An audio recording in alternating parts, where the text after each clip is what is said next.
Enoch begins with a powerful blessing meant for those who choose righteousness. He speaks directly to the people who will remain faithful in a future time of great trouble. Enoch says that when this difficult day comes, God will remove the wicked and protect the righteous. His message is simple: hold on to God, and you will stand strong even when the world shakes. Enoch describes dramatic signs that will shake the universe itself.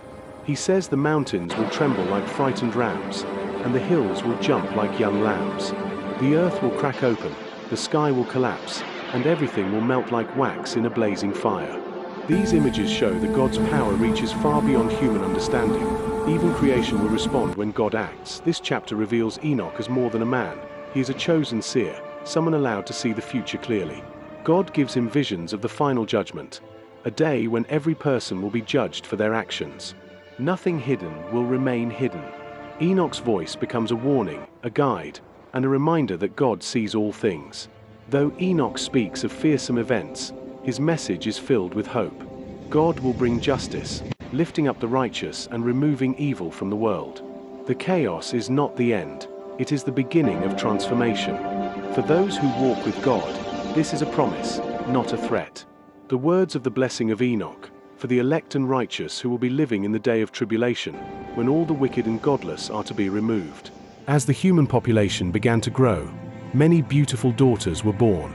Their beauty caught the attention of powerful beings, the angels of heaven, also called the sons of heaven. These angels looked down from above and began to desire the women of earth. These angels secretly discussed their desire. They made a shocking decision. They wanted to leave heaven, come down to earth, and take human women as wives. Their leader, Semjaza, hesitated. He feared the punishment that might follow such a bold rebellion against God.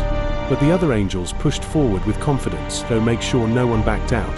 The angels agreed to bind themselves with a strong oath. They swore that either all of them would go down together, or none would. They descended from heaven and gathered on Mount Hermon, a towering mountain. In total, 200 angels took this oath during the days of Jared, Enoch's grandfather. These angels were not ordinary.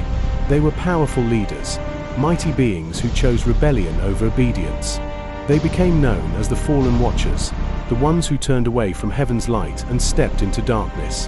Their chiefs were Semjaza, Arakiba, Ramiel, Kokabel, Tamiel, Ramiel, Danel, Ezekiel, Barakijel, Osarel, Amaros, Batril, Ananel, Zachiel, Samsapeel, Satarel, Turel, Jomjael, and Sariel. These 19 leaders stood at the front of the rebellion, guiding the 200 angels as they descended into a world they were never meant to enter. Their decision would unleash a wave of corruption and chaos upon the earth, an event that set the stage for the giant Nephilim to appear.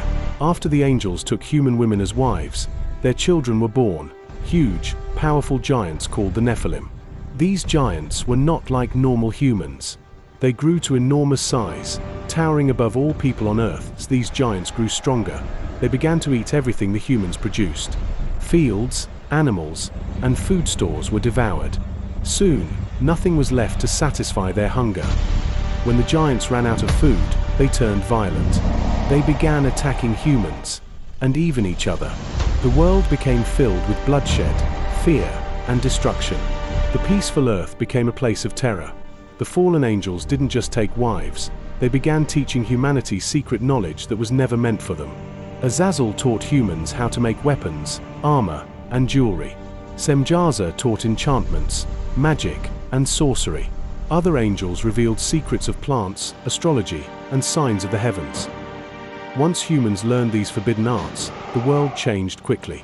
Violence increased, magic grew stronger, and wickedness spread across the earth.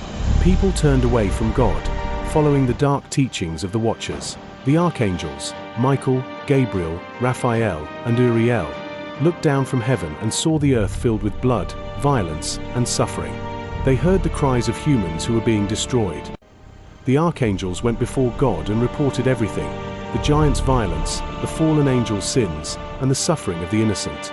They asked God to step in and restore justice. God commands the angel Uriel to go to Noah and warn him that the earth will soon be destroyed by a great flood. Noah is told to prepare for what is coming. God sends Raphael to bind Azazel, the angel who taught humans violence and weapons.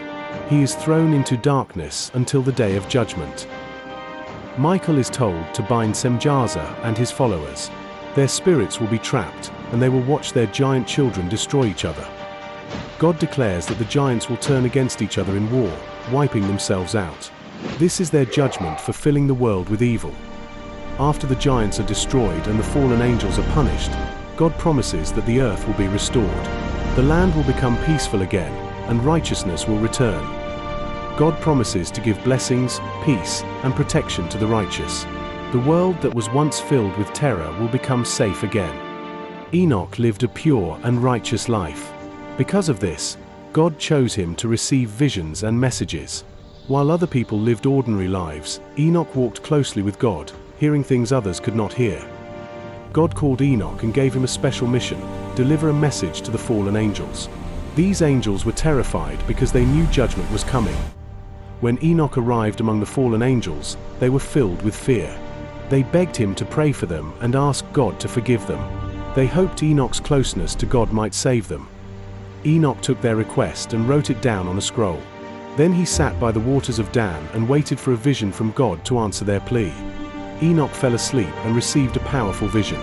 He saw heaven open. Inside, he saw a crystal house with walls of fire and a roof of lightning. At the center was the throne of God, shining brighter than the sun.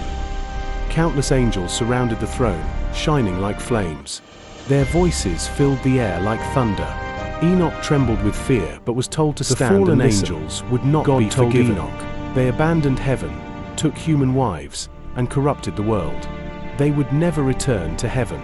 God explained why the fallen angels' sin was so serious. Angels were made to live in heaven, not on earth with humans. But they crossed boundaries, brought destruction, and caused suffering. God said the giants born from angels and humans would also be judged. When they died, their spirits would remain on earth as evil spirits, causing violence and trouble. God told Enoch to return to the fallen angels and tell them their request for mercy was rejected. Their punishment is sealed forever. Enoch returned to the fallen angels and told them everything. They trembled and cried because they now knew their fate. They would never see heaven again. Enoch warned them that their giant children would die in the great flood, and their spirits would roam the world causing chaos until the final judgment. Even though everything seemed dark, God promised a future restoration. After judgment, the earth would become clean again, and peace would return.